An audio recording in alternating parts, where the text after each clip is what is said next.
Bienvenue sur À la recherche du livre perdu, la chaîne où nous explorons les chefs-d'œuvre qui redéfinissent notre manière de penser, de ressentir et d'écrire. Aujourd'hui, nous plongeons dans un roman à la fois exigeant et révolutionnaire, Le bruit et la fureur de William Faulkner. Publié en 1929, ce livre est une œuvre majeure de la littérature américaine. À travers la chute de la famille Compson, Faulkner nous offre une réflexion sur le temps, la mémoire et la désintégration des valeurs traditionnelles. Mais ce roman est aussi célèbre pour sa structure narrative innovante, qui nous plonge dans les pensées chaotiques et fragmentées de ses personnages. Pourquoi Le bruit et la fureur, malgré sa complexité, est-il considéré comme un monument de la littérature? Et que peut-il nous apprendre sur notre propre relation au passé, au présent et à nous-mêmes? Dans cette vidéo, nous allons explorer les idées fondamentales de ce chef-d'œuvre, son contexte et les leçons qu'il nous offre encore aujourd'hui. Préparez-vous à une expérience littéraire unique où chaque page est une invitation à repenser la manière dont nous percevons le monde. Pour comprendre Le bruit et la fureur, il faut s'intéresser à son auteur, William Faulkner, et au contexte dans lequel ce roman a été écrit. Né en 1897 dans le Mississippi, Faulkner est l'un des plus grands écrivains du sud des États-Unis. Toute son œuvre est profondément ancrée dans cette région, qu'il dépeint avec une complexité qui mêle beauté, violence et désillusion. Lorsque Faulkner écrit ce roman, les États-Unis traversent une période de transformation rapide.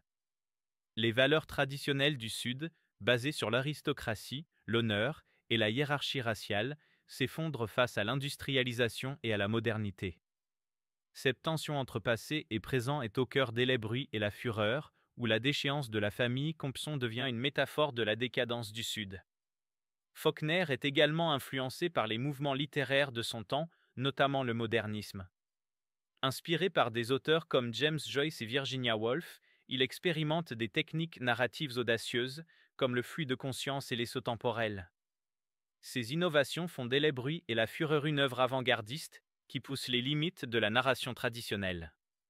Enfin, ce livre reflète les préoccupations existentielles de Faulkner. À travers ses personnages, il explore des thèmes universels comme la perte, la culpabilité et l'impossibilité de revenir en arrière.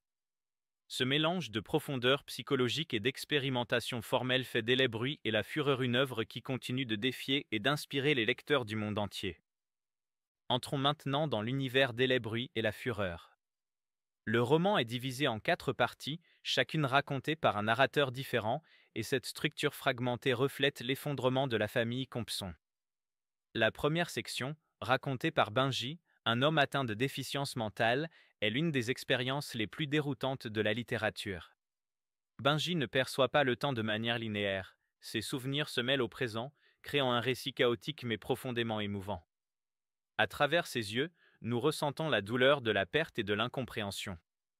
La deuxième section est racontée par Quentin, le fils aîné, qui lutte avec des sentiments de culpabilité et d'obsession pour l'honneur de sa famille. Quentin, étudiant à Harvard, est hanté par le souvenir de sa sœur Caddy, dont la sexualité et l'indépendance sont vues comme une trahison des valeurs familiales. Son récit, fragmenté et poétique, culmine dans une tragédie personnelle. La troisième section adopte le point de vue de Jason, le fils cadet, qui est l'opposé de Quentin. Cynique et égoïste, Jason est obsédé par l'argent et le contrôle. À travers lui, Faulkner critique le matérialisme et l'absence de valeur dans une société en déclin. Enfin, la quatrième section est racontée par un narrateur omniscient. Elle offre une vue d'ensemble sur le destin des Compson, tout en explorant le rôle des serviteurs noirs, notamment d'Ilsey, qui incarne la résilience et la dignité face à la déchéance des maîtres. Le bruit et la fureur une œuvre sur la fragmentation de la famille, du temps et même du langage. Chaque section ajoute une couche de complexité, mais ensemble, elles forment une méditation puissante sur la mémoire, la perte et la quête de sens dans un monde en ruine. Le bruit et la fureur bien plus qu'un récit sur la chute d'une famille du Sud. C'est une œuvre qui redéfinit notre manière de comprendre le temps, la mémoire et la narration elle-même. Ce qui rend ce roman si révolutionnaire, c'est la manière dont Faulkner utilise la structure narrative pour refléter l'effondrement intérieur de ses personnages et de leur monde. L'un des aspects les plus marquants du roman est son exploration du temps. En abandonnant une narration linéaire, Faulkner illustre la manière dont les souvenirs, les traumatismes et les obsessions façonnent notre perception du présent. Pour Benji, Quentin et même Jason, le passé n'est jamais vraiment révolu, il hante leurs pensées, brouillant les frontières entre ce qui était et ce qui est.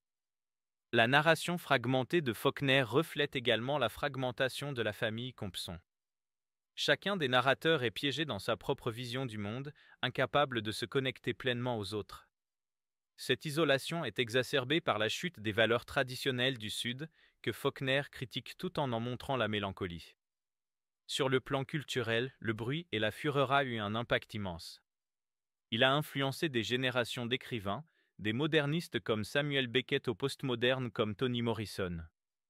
Ce roman est aussi une pierre angulaire des études littéraires, souvent cité comme un exemple magistral d'expérimentation narrative. Enfin, ce livre est une réflexion sur la résilience. À travers Dilsey, la domestique noire qui reste fidèle à la famille malgré tout, Faulkner montre qu'il existe une dignité et une force qui transcendent la déchéance des Compson. Cette vision, bien qu'elle soit empreinte de douleur, offre un espoir dans un monde marqué par la perte. Quelles leçons pouvons-nous tirer des bruits et la fureur aujourd'hui? Bien que ce roman explore un contexte historique spécifique, ces thèmes résonnent profondément dans notre monde contemporain. La première leçon est l'importance de comprendre et d'accepter le passé. Les personnages de Faulkner sont prisonniers de leurs souvenirs, incapables de s'en libérer ou de les intégrer dans leur présent. Cette lutte nous rappelle que, pour avancer, nous devons apprendre à faire la paix avec ce qui nous hante, sans le nier ni le fuir. Le livre nous invite également à réfléchir sur la manière dont nous percevons le temps. Dans une époque où tout semble aller de plus en plus vite, Faulkner nous pousse à considérer le temps comme une expérience subjective, où chaque moment porte la trace de ce qui l'a précédé. Cette perspective peut nous aider à être plus conscients de notre propre relation au passé, au présent et à l'avenir. Enfin, le bruit et la fureur, une leçon sur la résilience. À travers Dilsey, Faulkner montre que, même face à l'effondrement, il est possible de trouver une force intérieure. Cette idée, bien qu'elle soit enracinée dans une tragédie, est une source d'inspiration pour quiconque traverse des périodes de doute ou de perte.